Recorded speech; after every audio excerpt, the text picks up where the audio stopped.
दी और उसके पश्चात अग्रसेन को राजा के रूप में प्रतिष्ठित किया। इसमें यह भी वर्णन हुआ है कि भगवान श्री कृष्ण तथा बलराम किस तरह अपनी शिक्षा पूरी करके अपने गुरु के मृत पुत्र को वापस लाए और उसके पश्चात घर लौटे। यह देखकर कि उनके माता पिता देवकी तथा वसुदेव उन्हें ईश्वर के वास्तविक रूप में समझ चुके हैं, भगवान श्री कृष्ण ने पुनः अपनी योग माया का विस्तार किया, जिससे वह उन्हें अपने प्रिय पुत्र के रूप में मान सके। तब बलराम के साथ भगवान श्री कृष्ण उन दोनों के पास पहुंचे और कहा कि उन्हें इस बात का कितना दुख था कि वे सब साथ रहकर माता पिता और संतानों को मिलने वाले सुख का संतोष नहीं प्राप्त कर सके। उसके पश्चात उन्होंने कहा, कोई भी पुत्र 100 वर्ष की जीवनावधि में भी अपने उन माता पिता के शरण से उत्सर्ण नहीं हो सकता जिससे उसे शरीर प्राप्त होता है। कोई भी सक्षम पुत्र जो अपने माता पिता की सेवा सुश्रूषा नहीं करता, उसे अगले जीवन में अपना ही मांस ग्रहण करना पड़ता है। निसंदेह जो मनुष्य अपने संरक्षण में रहने वाली संतान, पत्नी, आध्यात्मिक गुरु, ब्राह्मण, माता पिता इत्यादि की सेवा सुश्रूषा नहीं करता, वह जीवित शव के समान है। हम तो कंस के भय से आपकी सेवा नहीं कर पा रहे थे, अतः आप हमें क्षमा कर दें। भगवान श्री कृष्ण ने इन वचनों को सुनकर वाह विभोर वसुदेव तथा देवकी ने अपने दोनों पुत्रों को गले से लगा लिया और आनंद के आंसुओं की छड़ी लगा दी। इस प्रकार अपने माता पिता को प्रसन्न करके भगवान श्री कृष्ण ने कंस का राज्य अपने नाना अग्रसेन को दे दिया और तब अपने उन पारिवारिक सदस्यों के अपने अपने घरों को लौटने की व्यवस्था की जो कंस के भय से भाग गए थे। भगवान श्री कृष्ण तथा बलराम ने बलशाही भवों के संरक्षण में समस्त यादव परम आनंद का अनुभव करने लगे। इसके पश्चात भगवान श्री कृष्ण तथा बलराम नंद महाराज के पास गए और उनकी इस बात के लिए प्रशंसा की कि उन्होंने पराये पुत्रों का इतने लाड प्यार से पालन किया। तत्पश्चात भगवान श्री कृष्ण ने नंद जी से कहा, हे पिताश्री, आप कृपया ब्रज लौट जाएं। हम जानते हैं कि हमसे बिछुड़ने से आपको तथा हमारे अन्य संबंधियों को कितना कष्ट होगा। यह मथुरा में आपके मित्रों को संतुष्ट करने के उपरांत मैं बलराम सहित आपके पास लौट आऊंगा। उसके पश्चात भगवान श्री कृष्ण ने नाना प्रकार की भेंटें अर्पित करते हुए नंद जी की पूजा की और नंद जी अपने पुत्रों के प्रेम के वशीभूत होकर वाद विवोद हो उठे। आंसू से आंखों में आंसू भरकर उन्होंने भगवान श्री कृष्ण तथा बलराम को गले से लगाया और समस्त ग्वालों को साथ लेकर व्रज के लिए प्रस्थान किया। इसके पश्चात वसुदेव ने पुरोहितों से कहा कि वे उनके पुत्रों का द्विज संस्कार संपन्न करें। तब भगवान श्री कृष्ण तथा बलराम ब्रह्मचर्य व्रत प्राप्त करने के लिए गर्ग मुनि के पास गए। सर्वज्ञ होते हुए भी भगवान श्री कृष्ण तथा बलराम ने अपने गुरु के आश्रम में रहने की इच्छा व्यक्त की, अतः वे अवंतीपुर में सांदीपुनि के साथ रहने चले गए। गुरु की सेवा किस तरह करनी चाहिए, इसकी न्याय संगत विधि की शिक्षा देने हेतु भगवान श्री कृष्ण तथा बलराम ने अपने गुरु की सेवा अत्यंत समर्पण के साथ उसी प्रकार की जिस प्रकार भगवान के अर्च विग्रह की जाती है। सांदीपुनि ने उनकी सेवा में प्रसन्न होकर उन्हें समस्त वेदों के साथ साथ 6 वेदोंगों और उपनिषदों का विस्तार ज्ञान प्राप्त किया। भगवान श्री कृष्ण तथा बलराम एक बार सुनकर ही उनके आत्मसात कर लेते और इस तरह उन्होंने 64 दिनों में 64 परंपरागत कलाएं सीख ली। विदा लेने के पूर्व दोनों भाइयों ने अपने गुरु सांदीपुनि से इच्छित दीक्षा लेने के लिए कहा। बुद्धिमान संदीपुनि ने दोनों के अद्भुत पराक्रम को देखते हुए उनसे अनुरोध किया कि वे उनका पुत्र वापस ला दें, जिसकी मृत्यु प्रभास सागर में हो चुकी थी। भगवान श्री कृष्ण तथा बलराम एक रथ पर सवार होकर प्रभास गए और वहां वे सागर के तट पर पहुंचे और सागर के अधिदेव की पूजा की। भगवान श्री कृष्ण ने सागर से कहा कि वे उनके गुरु पुत्र को लौटा दे। तब सागर राज ने उत्तर दिया कि समुद्र के अंदर निवास करने वाले पंचजन नामक राक्षस ने उस लड़के को हरण कर लिया है। यह सुनकर भगवान श्री कृष्ण समुद्र में प्रविष्ट हुए। उसके पश्चात उस राक्षस का वध किया और वह शंख ले लिया जो उसके शरीर से निकला था। किंतु जब भगवान श्री कृष्ण को उस राक्षस के उदर में गुरुपुत्र नहीं मिला, तो वे यमराज के लोक में पहुंचे। जब यमराज ने भगवान श्री कृष्ण को पांजन्य बजाते सुना, तो वे बाहर निकले आए और उन्होंने भक्ति पूर्वक उनकी पूजा की। तब भगवान श्री कृष्ण ने उससे सांदीपनि के पुत्र को सौंपने की मांग की, जिसे यमराज ने उन्हें अतिशीघ्र सुपुर्द कर दिया था। तत्पश्चात भगवान श्री कृष्ण तथा बलराम अपने गुरु के पास आए और उन्हें उनका पुत्र लाकर भेंट किया तथा उनसे दूसरी दक्षिणा की मांगने की विनती की। किंतु सांदीपनि मुनि ने कहा कि उन जैसे शिष्यों को पाकर उनकी समस्त मनोकामनाएं पूर्ण हो चुकी हैं। इस प्रकार उन्होंने दोनों को घर लौट जाने का आदेश दिया। भगवान श्री कृष्ण तथा बलराम ने रथ पर चढ़कर अपने घर तक की यात्रा की। उनके आगमन पर उन्हें उन्हें देखकर समस्त मनुष्य को अपार हर्ष हुआ, मानो उनका खोया हुआ कोष प्राप्त हुआ हो।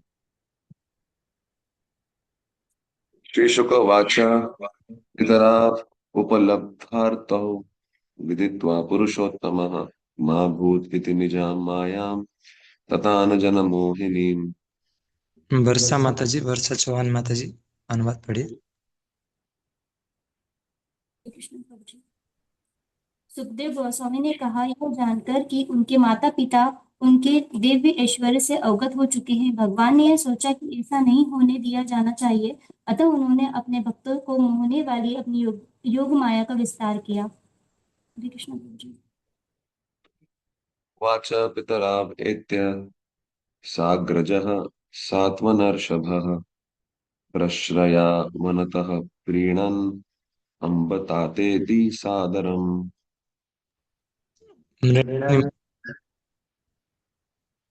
अनुवाद पढ़िए।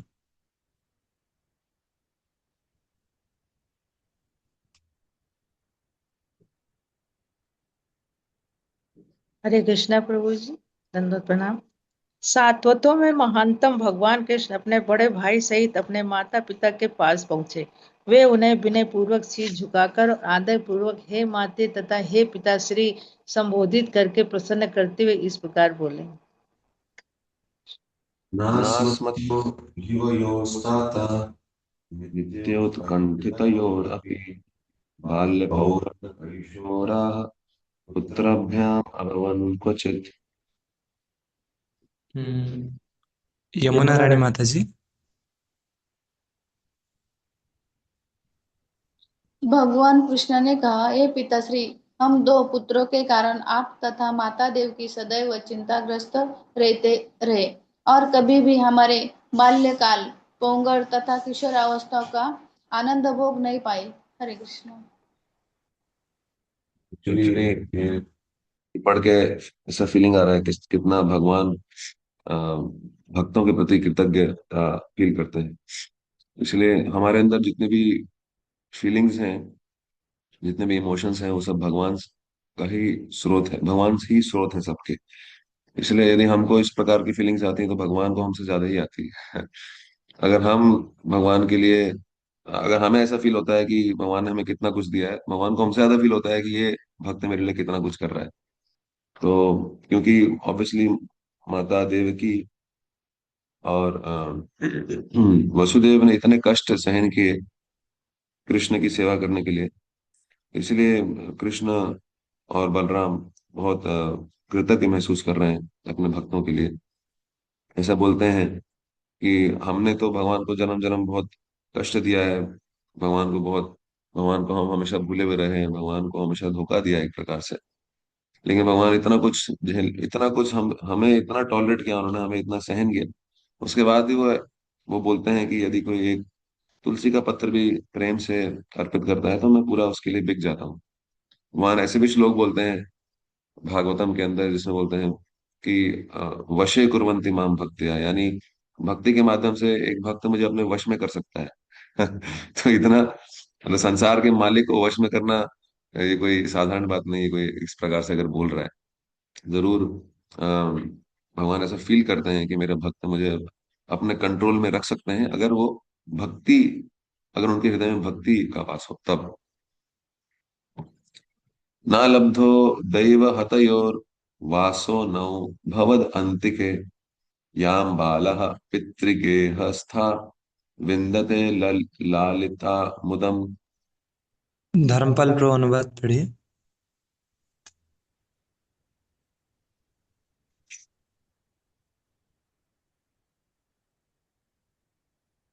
अनम्यूट कर लीजिए प्रभु, अनम्यूट कर लीजिए।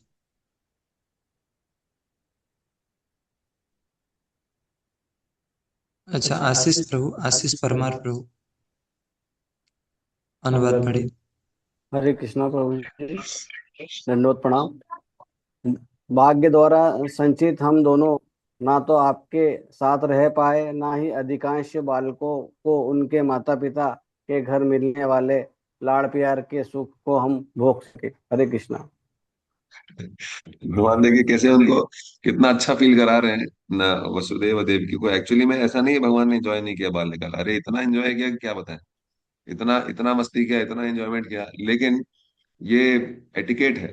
जैसे मान लीजिए एक भक्त है और उनके साथ एक फ्रेंड, मतलब दो भक्त लोग फ्रेंड है, लेकिन वो दोनों एक साथ किसी कारण से, जैसे फॉर एग्जाम्पल मैं और दक्ष प्रभु हैं, तो मैं अगर कहीं कृष्णा के स्वरूप के साथ में कहीं गया प्रचार करने के लिए, मुझे बहुत आनंद आया, बहुत मजा आया, लेकिन मैं वापस आता हूँ और मैं अगर दक्ष प्रभु को बोलता हूँ क्या प्रभु आपने इतना कुछ मिस कर दिया, मैं तो इतना आनंद में था, इतना मजा आया मुझे, तो इनको बुरा लग जाएगा।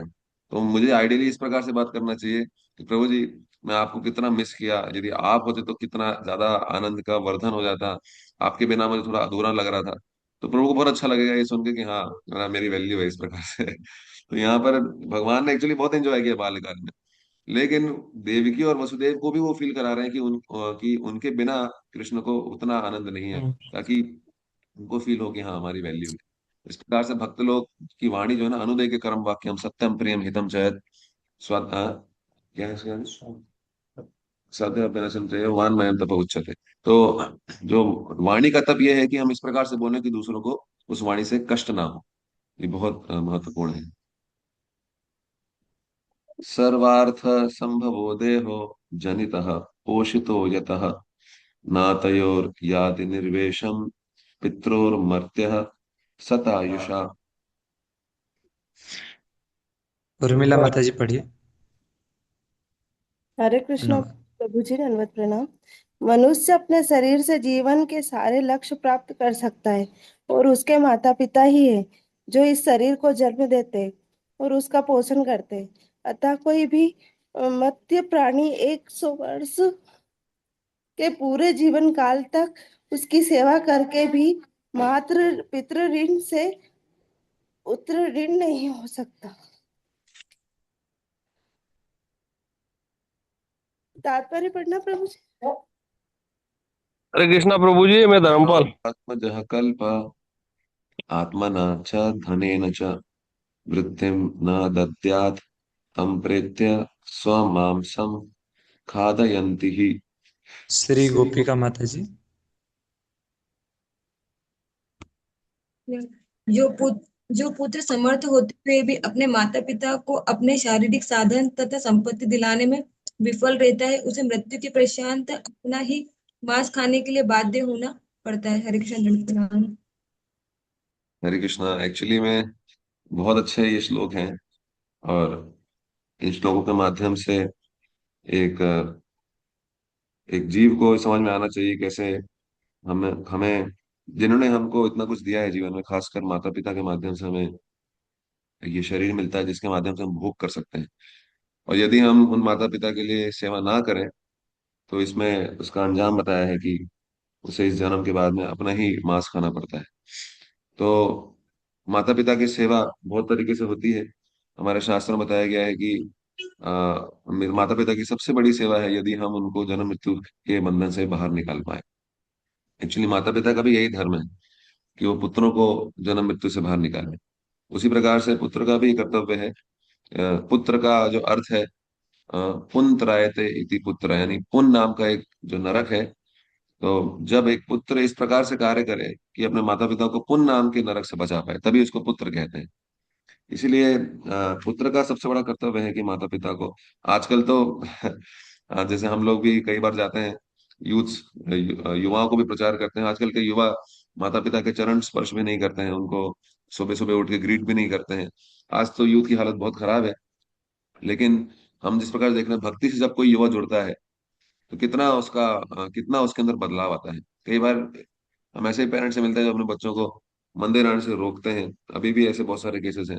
तो उनको ये लगता है कि हमारा लड़का अगर बाहर रहकर वो सब करे जो जो साधारण बच्चे कर रहे हैं, वो हमें चलेगा। वो ड्रिंकिंग करेगा, वो लड़कियों के साथ गलत संबंध बनाएगा, वो गर्लफ्रेंड बनाएगा तो वो अच्छा है। लेकिन अगर ये कुछ अलग करेगा, मंदिर जाएगा, वहां पे हरिनाम करेगा, तो हमको वो मंजूर नहीं है। तो इसका मतलब कि वो माता पिता स्वयं जो है मतलब बच्चा ऋण चुकाने का प्रयास कर सकता है, बच्चा अपने माता पिता का ऋण चुका सकता है, माता पिता का उद्धार भी कर सकता है। लेकिन उनको मंजूर नहीं है कि उनको नहीं, हमको तो नरक में ही जाना है। तो ये आज की हालत है। इसलिए आइडियली अगर एक बच्चे को अपनी सबसे बड़ी सेवा करनी है माता पिता करने के लिए, तो actually he should practice devotion, उसको भक्ति में आगे बढ़ना चाहिए। मातरम पितरम वृद्धम भार्यां साध्वीं सुतम शिशुम गुरुम विप्रम प्रपन्नम च कल्पो अबिभ्रत श्रवण मृतः। शोभा हाँ, शोभा हरे माता कृष्ण जी प्रभु जी। हरे कृष्ण अनुवाद प्रभु पढ़िए। जी।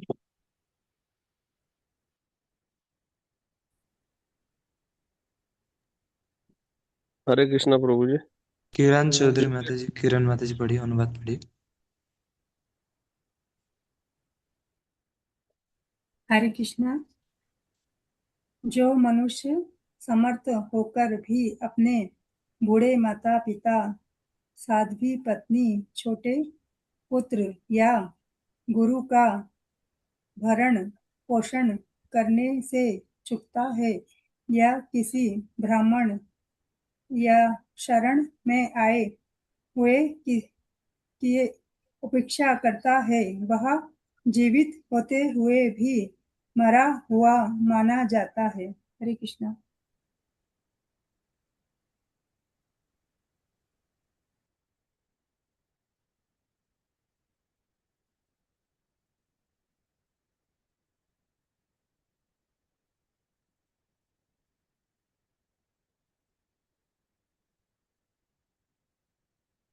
वॉइस नहीं आ रही।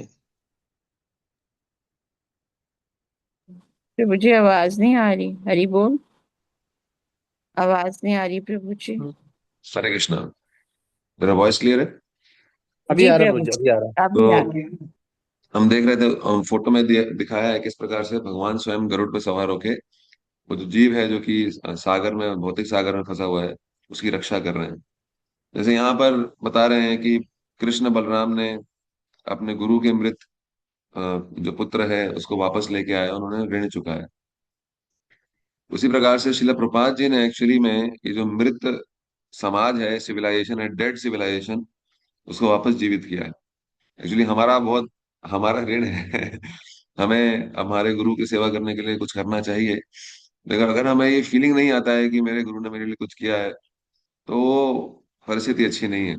तो वो ऐसा, इसीलिए भक्ति सिद्धांत श्री ठाकुर कहते थे कि अगर कोई प्रचार नहीं कर रहा है, इसका मतलब उसके अंदर प्राण नहीं है, जीवित नहीं है वो, है ना? वो जीते हुए भी इज अ डेड पर्सन। जीवन अपि मृतो ही सह, जीते हुए भी वो मृत अवस्था में है। इसीलिए अगर कोई जी रहा है ना, तो उसको भागवत में एक और श्लोक आता है, ऐसे बताते हैं कि जैसे एक मरा हुआ व्यक्ति है, मृत व्यक्ति है, उसको हमने उसको हमने गले माला पहनाई, तो अब वो माला पहनाने का कोई फायदा नहीं है, क्योंकि वो उसकी सजावट में कंट्रीब्यूशन नहीं दे रहा है। उसी प्रकार से अगर हम जीवित हैं और हम प्रचार नहीं कर रहे हैं और हम बहुत कुछ कर रहे हैं हमारे खुद के भोग के लिए, तो वो सब एक मृत शरीर के ऊपर माला पहनाने जैसा है। हम इस शरीर में बहुत सारे आभूषण धारण करते हैं, बहुत कुछ अपने शरीर के लिए करते हैं, भोग करते हैं, खाते पीते हैं। लेकिन अगर हम प्रचार नहीं कर रहे तो वो सब एक्चुअली, वो सारे आभूषण मृत शरीर के ऊपर है। इसीलिए भक्तों को स्पेशली ये समझ में आना चाहिए कि हमारे गुरु का हमारे ऊपर बहुत बड़ा ऋण है। केवल गुरु का नहीं है, हमारे ऋषि मुनियों का ऋण है, माता पिता का ऋण है, बहुत सारे ऋण है, और सारे ऋण चुकते होते हैं अगर हम गुरु की सेवा, कृष्ण की सेवा करते हैं। गुरु की सेवा मतलब कृष्ण की सेवा ही है। इसलिए हम बार बार गुरु की सेवा की बात करते हैं। और वो करने से सारे ऋण चुकता भी होते हैं, ऊपर से हमारा हमारा जीवन खुद भी आनंदित होता है। हमें मृत रहना पसंद है या फिर हमें जीवित अवस्था में रहना पसंद है, हमें डिसाइड करना पड़ेगा। अगर हमें जीवित रहना पसंद है तो हमें प्रचार करना चाहिए। यहाँ पे कितने सारे भक्त हैं जो कि बहुत अच्छा प्रचार कर रहे हैं। जिनका कुछ लोगों के मैं नाम जानता हूं, प्रसिद्ध चेतन प्रभु हैं, अक्रूर प्रभु हैं, और विपिन प्रभु हैं। बहुत सारे डिवोटीज हैं, मैं सबके नाम नहीं ले रहा हूँ। बहुत अच्छा प्रचार कर रहे हैं, और इसलिए उनके लाइफ में वो आनंद दिखता है, वो जीवित दिखते हैं। दक्ष प्रभु हैं, वो तो सबको जीवित कर देते हैं, वो तो जीवन दान दे रहे हैं सबको, मुझे ऐसा लगता है। सबको हिलाते रहते हैं, उठो उठो। इस प्रकार से हमें सोचना चाहिए खुद ही, हमारे गुरु के लिए हमें कुछ करना चाहिए। ये हमारे अंदर फीलिंग होना चाहिए, क्योंकि उन्होंने हमारे लिए कितना कुछ किया है, हमको मृत अवस्था से जीवित कर दिया है। हमें एक होप दिया कि हाँ, मैं जन्म मृत्यु से निकल सकता हूँ, इस जन्म में ही निकल सकता हूँ। इतना बड़ा हमको होप दे दिया है, तो हम क्यों नहीं कुछ कर पा रहे? ये हमें फील करना चाहिए। और इसलिए हम जब प्रभुपाद की पुस्तकें पढ़ते हैं, हम इतना ये सब जो भी पढ़ रहे हैं, इससे हमें बार बार फीलिंग आना चाहिए कि हाँ, मेरे लाइफ में अगर मैं गुरु की सेवा नहीं कर पाया, अगर मैं उनके लिए कुछ कर नहीं पाया, तो फिर वो अधूरा रह जाएगा लाइफ। तन्नाव अकल्पयो कंसान नित्यम उद्विग्न चेतसो मोगम एते व्यतिक्रांता दिवसा वाम अनर्चतोः। श्याम गोविंद प्रभु जी, अनुवाद करना। इस तरह हमने इतने सारे दिन आपका समुचित सम्मान करने में असमर्थ होने के कारण वर्त में ही गंवा दिए, क्योंकि हमारे मन सदैव कंस के भय से विचलित थे। हरे कृष्ण। देखिए, यही शिष्य का भाव होना चाहिए। This should be the feeling of a disciple, कि मैं अपने गुरु के लिए कुछ कर नहीं पा रहा हूँ। मेरे को इतना कुछ मिल गया है, मुझे हरिनाम मिल गया है, जो कि गोलोक का प्रेम धन है, जो कि सबसे बड़ा धन है, मुझे वो मिल गया। मुझे भक्तों का संग मिल गया, जिसको बताया गया है कि तुलयाम लवे नापी ना स्वर्गम, उसको स्वर्ग से कंपेयर नहीं कर सकते, मोक्ष से कंपेयर नहीं कर सकते। इस संसार की सृष्टि की सबसे ज्यादा कीमती वस्तुएं मुझे मेरे गुरु के माध्यम से प्राप्त हुई है, और मैं कुछ कर नहीं पा रहा हूँ। मैं अपने लाइफ में क्या कर रहा हूँ, मैं अपना समय क्यों नष्ट कर रहा हूँ? ये फीलिंग हर समय होना चाहिए शिष्य को। अगर उसके जीवन में, उसके दिन में अगर 1 सेकंड भी नष्ट हो रहा है, 1 मिनट भी नष्ट हो रहा है ना, उसको ये ऐसा फीलिंग आना चाहिए कि मेरा समय नष्ट क्यों हो रहा है, कहाँ पे हो रहा है, मैं पूरी पूरी तरीके से एंगेज क्यों नहीं हूँ, मेरी सेवा 100% क्यों नहीं हो पा रही है। ये फीलिंग होना चाहिए एक शिष्य को। मैं कई बार देखता हूँ भक्तों को मंदिर में, अगर कभी वो ज्यादा, जैसे फॉर एग्जांपल हम थक जाते हैं कभी कभी, तो हम थक कर कभी कभी रेस्ट कर लेते हैं, हमारा रेस्ट कभी लंबा हो जाता है। जो हमने सोचा चलो 1 घंटा रेस्ट करेंगे, रेस्ट हो गया 2 ढाई घंटे का। इमीडिएटली उठ के ऐसा लगता है कि मुझे लगता है कि ऐसा लग रहा है कि एक कल्प चला गया है, हमने सेवा नहीं करी। ऐसा फीलिंग आता है। क्यों? क्योंकि इतना कुछ करना बाकी है, इस जीवन में हो नहीं सकता। उसमें से हम समय नष्ट कैसे कर सकते हैं? 1 मिनट भी नष्ट होता है तो हमें कैसे फीलिंग आना चाहिए? स्वयं लोमस ऋषि का एग्जाम्पल आता है। लोमस ऋषि का एक एक बाल तब गिरता है जब ब्रह्मा जी का पूरा जीवन निकलता है। और उनके शरीर में कितने बाल हैं, सोच के देखिए उनका जीवन कितना लंबा है। एक बार नारद मुनि उनको बोलते हैं कि आप कुटी क्यों नहीं बना रहे? तो लोमस ऋषि बोलते हैं, इस जीवन में समय कहाँ है, कुटी बनाऊंगा बहुत समय लग जाएगा, लाइफ लाइफ कब निकल जाएगी पता नहीं। उनका जीवन असंख्य है, लेकिन फिर भी उनको लग रहा है मेरे जीवन में समय नहीं है। और हमारा जीवन तो कितना लिमिटेड है। हमारा जीवन हमें पता नहीं 1 साल 2 साल 10 साल कितना है, लेकिन हमें लगता है बहुत टाइम है। आराम से सुबह रात तक सोलह माला करेंगे, 4 नियम तो चल ही रहे हैं, और कभी कभी मंदिर जाते ही रहते हैं, क्या समस्या है? ऐसा अगर हम जीवन जिएंगे कैसे होगा? यहाँ पे देखिए कृष्ण बलराम सोच रहे हैं कि हमने अपने दिन नष्ट किए। इसलिए भक्ति विनोद ठाकुर कहते हैं, वृथा गेलो काल। कितने सारे भजन है इसमें लिखा है कि हम अपना समय नष्ट कर रहे हैं, हरिनाम नहीं कर रहे हैं। वार्धक्य एक उपाय विहीन, कि मतलब भक्ति विनोद ठाकुर कह रहे हैं कि मैंने भी बचपन से लेकर अभी तक अपना समय केवल नष्ट किया, बूढ़ा हो गया हूँ, अब मुझे लग रहा है कि मुझे कुछ करना है, लेकिन अब शरीर में हिम्मत नहीं है कुछ करने की। तो वो हमारे साथ ना हो कि हमारा समय निकल जाए और आखिरी दिन आखिरी समय में हमको लगे यार अब मुझे कुछ करने की इच्छा है, मुझे प्रचार करना है, लेकिन शरीर साथ नहीं दे रहा है। इसलिए अभी समय है, अभी बहुत कुछ हो सकता है, अभी भी हमारा शरीर चल रहा है, इसलिए हमें अभी प्रचार करना चाहिए। तत्क्षंतुम अर्हतस्तात मातर्नौ परतंत्रयोः अक्रू अकूर्वतोर वाम शुश्रूषाम क्लिष्टयोर दुर दुर्हृदाभृशम। नितेश प्रभु। हरे कृष्णा प्रभु जी, दंडवत प्रणाम। हे पिता तथा माता, आप हम दोनों को आपकी सेवा न कर पाने के लिए क्षमा कर दें। हम स्वतंत्र नहीं थे और क्रूर कंस द्वारा अत्यधिक त्रस्त कर दिए गए थे। हरे कृष्णा। कभी कभी एक शिष्य ऐसा सोचता है कि गुरुदेव मैं तो सेवा करना चाहता था लेकिन मैं क्या करूं, माया ने मुझे पकड़ लिया था। माया नहीं पकड़ती, हम माया को पकड़ते हैं। हमेशा हमको याद रखना है। प्रभुपाद एग्जाम्पल देता है, व्यक्ति गया पेड़ को पकड़ लिया, बोला पेड़ ने मुझे पकड़ रखा है, क्या करूं। उसी प्रकार से हमारा ये फीलिंग होना चाहिए कि मैं सेवा नहीं कर पा रहा हूँ, या जो आदेश मुझे दिया है, अच्छा, लेकिन ये हमारे मन के अंदर फीलिंग होना चाहिए मुझे करना है। किसी भी हालत में मुझे इस जीवन में अपने गुरु का आदेश पूरा करना है। मुझे गुरु की महिमा का प्रचार करना है, कृष्ण की महिमा का प्रचार करना है, और उसके लिए मुझे अपना जीवन देना है। यदि अभी नहीं संभव हो पा रहा है किसी कारणवश, यदि इस समय में हमारी लाइफ में कुछ ऐसी परिस्थिति नहीं बन पा रही है जिसके कारण हम सेवा कर पाए, तो हमें ये अंदर से भावना होनी चाहिए, ऐसी अंदर से प्रार्थना निकलनी चाहिए, मदन मोहन जी के पास जाकर हमें रोना चाहिए, बोलना चाहिए कि मैं करना चाहता हूँ, मैं फ्रस्ट्रेटेड हूँ, इस समय मेरी लाइफ में ये सब समस्याएं हैं, लेकिन मुझे आपकी सेवा करना है, मैं क्या कर सकता हूँ जिससे मैं आपकी सेवा कर पाऊँ। यही एक फीलिंग है ना जो हमारी रक्षा कर सकती है। अगर हम खुश हैं कि हम कुछ नहीं कर पा रहे, तो ये अच्छी भावना नहीं है, ये हमारे भक्ति जीवन के लिए, आगे फ्यूचर के लिए अच्छा नहीं है। एटलीस्ट हमको ये फील होना चाहिए मैं नहीं कर पा रहा हूँ इस समय, मुझे बहुत दुख है, और वो दुख हम भगवान के सामने जाके व्यक्त करें। हे भगवान, आपने मुझे कितना कुछ दिया है, मेरी इच्छा है मुझे सेवा करना, मैं कर नहीं पा रहा हूँ परिस्थितिवश, मैं क्या कर सकता हूँ, मुझे दिशा दिखाइए, मेरे जीवन की समस्याओं में मुझे हल दिखाइए, और मुझे मुझे ऐसा कुछ मुझे मौका दीजिए कि मैं आपकी सेवा कर पाऊँ। ये भावना एक शिष्य का हमेशा होना चाहिए।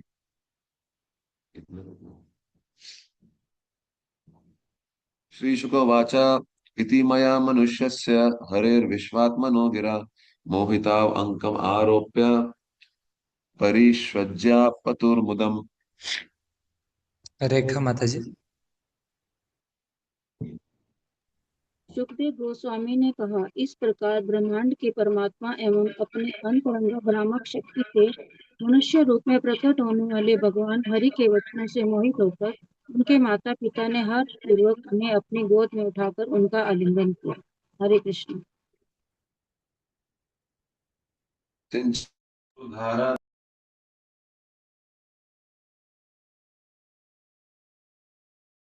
बाष्प कंठौ विमोहितौ। प्रमोदानंद प्रभु जी। हरे कृष्ण बाबू जी। भगवान के ऊपर अश्रुओं की धारा डुलकाते हुए स्नेह की रस्सी से बंधे उनके माता पिता बोल ना पाए। हे राजन, हे भाव विभोर थे, और उनके गले अश्रुओं के अवरुद्ध हो चले थे। हरे कृष्ण बाबू जी, दंड प्रणाम। एक्चुअली वसुदेव और देवकी ने बहुत, उनकी बहुत उत्कंठा थी, सोचिए उन्हीं के पुत्र हैं कृष्ण और बलराम, लेकिन उनसे कितना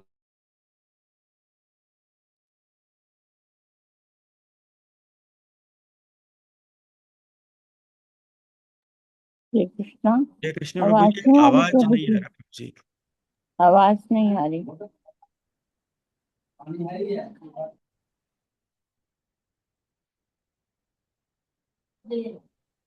हरे कृष्णा प्रभु जी, आवाज नहीं आ रही बिल्कुल भी। हरि बोल। हाँ माता जी, सभी को नहीं आ रही है, कर रहे हैं हरे प्रभु जी। कृष्णा, यदि प्रश्न है तो पूछ सकते हैं।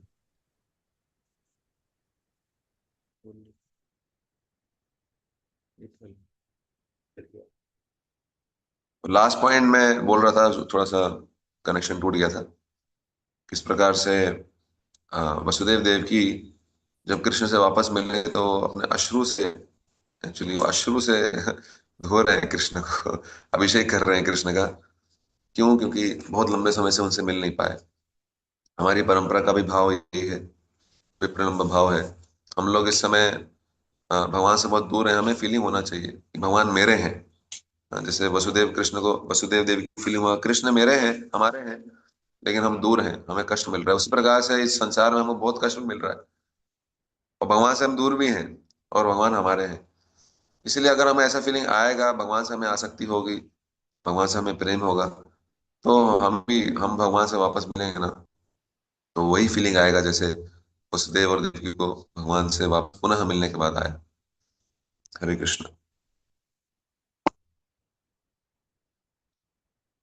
प्रश्न पूछ सकते हैं यदि।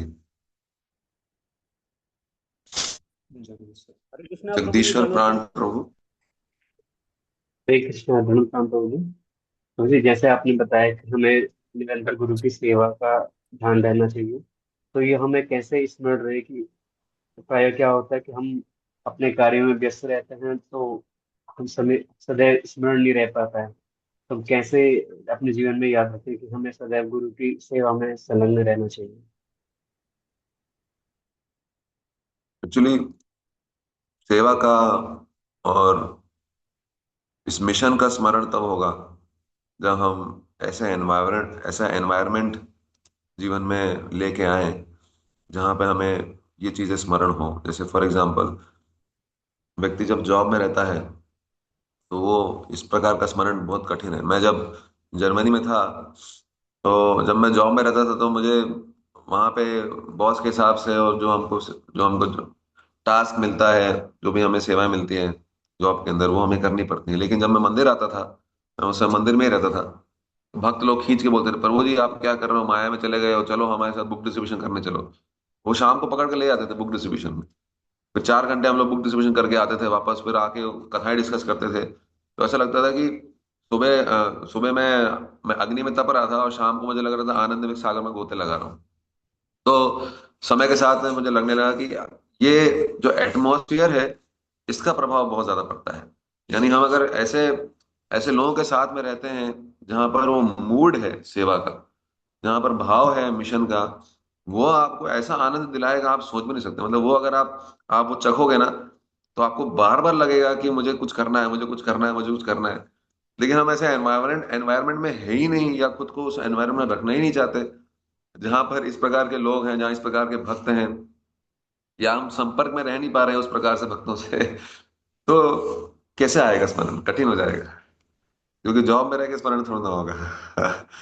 हमें ऐसे भक्तों के संग में रहना चाहिए और उनको उनसे बार बार पूछना चाहिए।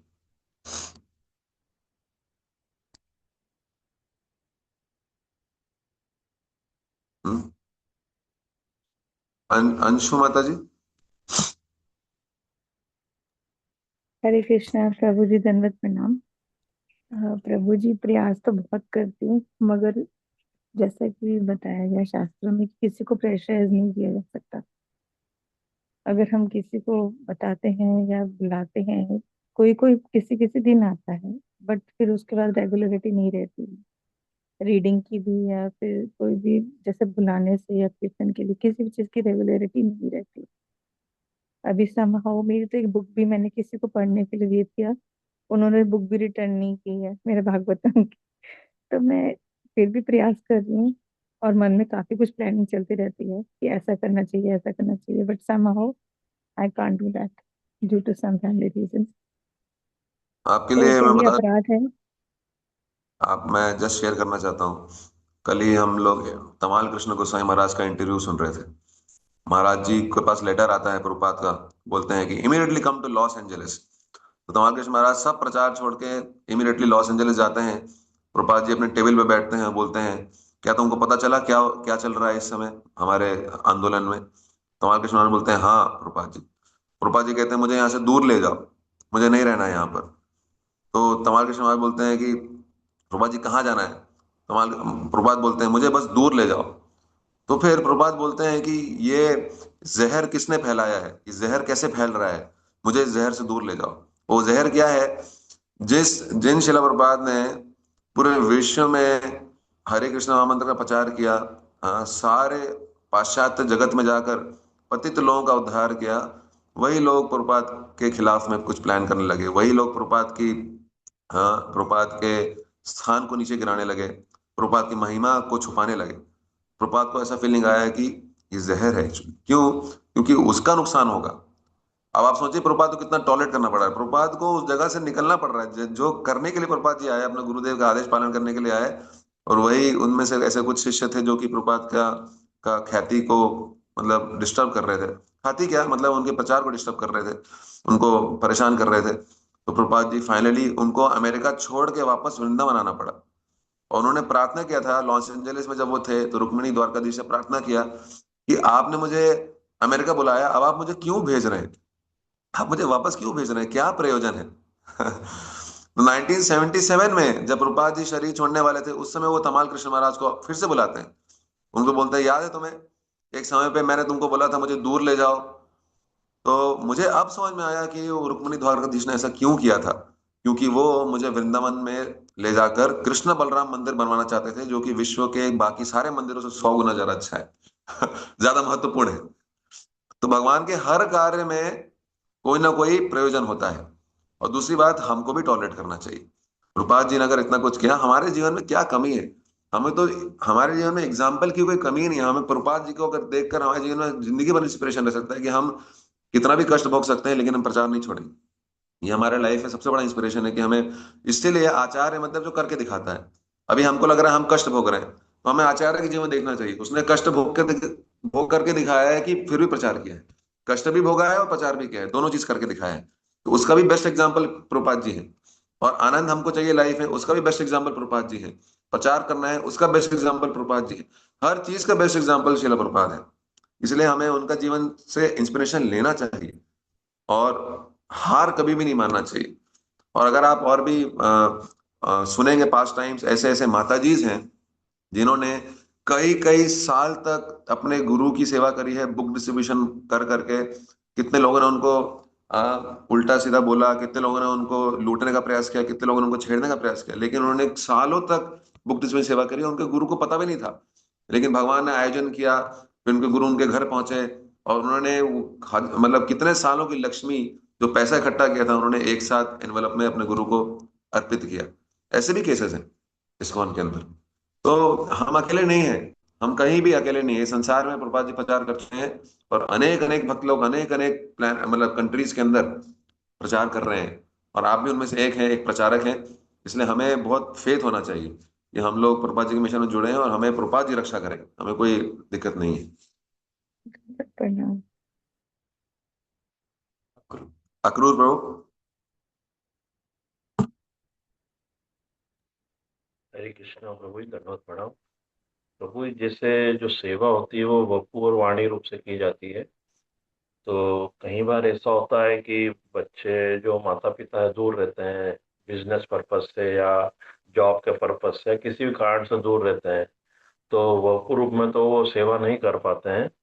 और मैं देख रहा, एक मेरा एक्सपीरियंस भी हो रहा है कि जैसे वाणी रूप से भी हम, जैसे भक्ति जीवन में वाणी रूप से भी हम कभी अपने बड़ों को जोड़ना चाहते हैं, किसी विषय में बात करते, तो उनको लगता है कल हमारे सामने का जन्म हुआ हमें ज्ञान बांट रहा है, उनको ऐसा लगता है। और कई बार जैसे हम भगवत गीता का भी उल्लेख आता है, जैसे कि देवी देवताओं की नहीं पूजा करना चाहिए, भगवान की सेवा करना चाहिए, ऐसा तो उनको, वो यदि किसी देवी देवता की पूजा करते हो तो उनको लगता है हमको पर्सनली इस बात के लिए फोर्स किया जा रहा है कि हमें मतलब कन्वर्ट किया जा रहा है या जैसा भी। तो मेरा मतलब है कि इस दोनों कंडीशन में सेवा कैसे की जा सकती है, क्योंकि परिस्थिति बड़ी ऐसी विकट हो जाती है कि मतलब माता पिता भी हैं या बड़े भी हैं अपने, उनको हम कैसे समझा सकते हैं, वपु रूप से या वाणी रूप से कैसे सेवा कर सकते प्रभु जी मतलब हैं। अगर इसमें भी अगर आपको देखना है ना, तो हमारे Srila Prabhupada example best example है। अभी हमारी श्रद्धा कितनी है वो भी आएगा इसके अंदर। श्रद्धा के स्तर पे हम चीजें कर सकते हैं। अभी श्रील प्रभुपाद जी प्रयास पूरा किए थे अपने पुत्र को भी एंगेज करने के लिए मिशन के अंदर। लीलामृत में वर्णन आता है, वृंदावन उनके पुत्र हैं, प्रयाग प्रयाग उनके पुत्र हैं, उन सबको उन्होंने प्रयास किया था मिशन के साथ में। एक्चुअली प्रभुपाद जी प्रचार कर रहे थे, उनको भी साथ में लेके जाते थे, लेकिन उन्होंने देखा कि इतना प्रयास करने के बाद भी उनके पुत्र लोग नहीं एंगेज हो पा रहे थे। उनकी वाइफ से भी काफी प्रॉब्लम आ रही थी। तो फिर अभी वो क्या कर सकते हैं? उन्होंने मतलब फाइनली उन्होंने उनको प्रचार किया ही नहीं। अभी उनके अलावा प्रभुपाद को पूरा विश्व भी तो मिल रहा है ना। क्या लोगों की कमी है हमारे संसार में? इतने लोग हैं प्रचार करने के लिए। अभी कमाल कृष्ण महाराज, गुरु महाराज, गोपाल कृष्ण महाराज, ये इनके बेटे हैं एक्चुअली प्रभुपाद जी के, ये असली पुत्र हैं, जो कि उनको उनके गुरु का ऋण मुक्त करने में मदद कर रहे हैं। जो नहीं कर रहा है उनको कैसे पुत्र बोल सकते हैं? कैसे हम उनको क्या ट्रीटमेंट मिलना चाहिए? शारीरिक रूप से आप मेरे हरे बेटे हो, कृष्णा प्रभु जी, आवाज बहुत कम आ रही है। हरे ठीक आ रही कृष्णा है प्रभु जी, आवाज बहुत कम आ रही है, बहुत मध्यम मध्यम। प्रभु जी, ठीक आ रही है, ठीक आ रही है। नहीं आवाज ठीक आ रही है। अब भी ठीक आ रही है प्रभु जी आवाज। तो मैं ये कहना चाह रहा था कि आप जस्ट इमेजिन करके देखिए, आप एक भक्त हैं और आपके पास दो लोग आ रहे हैं। तो एक है जो कि केवल आपसे भौतिक बातें करता है, जो कि केवल आपसे भौतिक डीलिंग्स करना चाहता है, भौतिक आदान प्रदान करना चाहता है, और एक दूसरा भक्त है जो कि आपको आके स्पिरिचुअल इंस्पिरेशन देता है, स्पिरिचुअल एक्टिविटी की बात करता है, गुरु के बारे में डिस्कस करता है, कैसे हम मिशन को आगे बढ़ाएंगे डिस्कस करता है। आपका नेचुरल इंटरेस्ट किसके प्रति आएगा? आपका नेचुरल इंटरेस्ट उसके प्रति आएगा जो कि आपको स्पिरिचुअल लाइफ में हेल्प कर रहा है, जो कि आपको आध्यात्म में इंस्पिरेशन दे रहा है। ठीक है, अभी श्रद्धा के हिसाब से मैं इसलिए कह रहा हूं, अगर अगर किसी की श्रद्धा सच में इतनी प्रकार है ना, तो उसको ये फील भी नहीं होगा कि मैं अपने मेरे भौतिक संबंधों की मदद नहीं कर पा रहा हूं। उसको फील नहीं होगा, क्योंकि उसको पता है कि मैं मदद कर रहा हूं। अभी एक ब्रह्मचारी है जो कि मंदिर में रह रहा है, वो तो माता पिता से दूर है ना, वो तो is not there with his parents.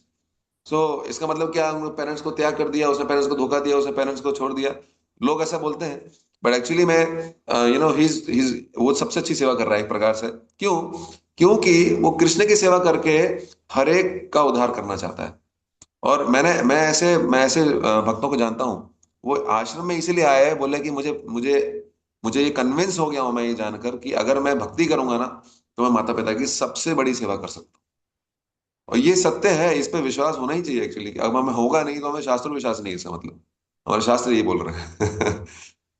तो इसलिए क्वेश्चन यही था बोलिए, एक्चुअल में क्वेश्चन यही था कि जो इसमें लिखा है कि जो माता पिता की सेवा नहीं करता है तो उसको अगले जन्म में जाके खुद को मांस खाने के समान जो मतलब तुलना की गई है। तो इसलिए क्वेश्चन आया था कि फिर ये ऋण कैसे उतारा जा सकता है, या कैसे हम मतलब वो ऋण तो उतार नहीं सकते पर कैसे हम अपना कर्तव्य का पालन कर सकते हैं, ये क्वेश्चन था। यही सोच के तो मैं आपको बताया, मुझे समझ रहा था। वही समझ क्योंकि अगर आप भी ब्रह्मचारी हो, गुरु आप समझो, देखो हमारे गुरु महाराज बोलते थे गृहस्थ भी ब्रह्मचारी होता है, क्योंकि वो सेवा में लगा है, गुरु की सेवा में, उसका ध्यान हमेशा सेवा में है। उसका चिंतन हमेशा क्या है? ब्रह्मचर्य थी ब्रह्मचारी, यानी वो हमेशा अपने गुरु की सेवा का ध्यान कर रहा है। अभी जो जहां पे आपका ध्यान है ना, वो आप उस वर्ण में आप हो जिस प्रकार से आप ध्यान कर रहे हो। अगर आप जॉब का ध्यान कर रहे हो, आप उसी वर्ण में हो। अगर आप सेवा का ध्यान कर रहे हो, गुरु की सेवा का ध्यान, then you are brahmachari, because you are always thinking about serving Krishna, serving Brahman, serving guru. So if you are doing it, आप हर प्रकार से अपने अपने परिवार की भी सेवा कर रहे हो। ये कन्विक्शन होना, ये this is all conviction proof. इस पे कोई व्यक्ति डिबेट कर सकता है, लेकिन अगर कन्विंस नहीं है ना कि वो नहीं कि मैं गुरु अपने माता पिता की सेवा ऐसी यही बेस्ट तरीके से कर रहा हूँ, तो फिर कोई तरीके से कन्विंस नहीं कर सकते उसको। Then he has to personally go and serve and सब कुछ करना पड़ेगा। और ऐसा नहीं कि हम नहीं करते प्रभु, ये भी नहीं है। हाँ, ऐसा भी नहीं है। अगर कोई दिक्कत आती है, पेरेंट्स की कोई समस्या होती है, उनके लाइफ में कुछ ज्यादा बड़ी प्रॉब्लम आती है, then we try to help them. कितने भक्त हैं हमारे ब्रह्मचारी में, अपने माता पिता को मंदिर में ही बुला लेते हैं, पास में उनके लिए अरेंजमेंट कर देते हैं। तो वृद्ध माता पिता यही रहते हैं, तो उसके लिए आसान होता है सेवा करना। कुछ लोग, कुछ ब्रह्मचारी घर जाते हैं। मेरी मम्मी जब बीमार पड़ी थी, 1 महीने के लिए मैं उनके हॉस्पिटल बेड में साथ में रुका था, रहा एवरी डे, मतलब 1 महीने तक हॉस्पिटल के अंदर ही मैं रुका था, साथ में। और बहुत अच्छा लगा था उनको। तो उससे सबको समझ में आ गया था ये लड़का जो भी कर रहा है बेस्ट कर रहा है, और इसने अपने हर प्रकार के कर्तव्य पूरे किए। So we have to be intelligent कैसे, और इसीलिए इसके लिए भी गाइडेंस बेस्ट होता है। We have to be very intelligent, हमें कैसे करना है। हो गया। हरे कृष्णा।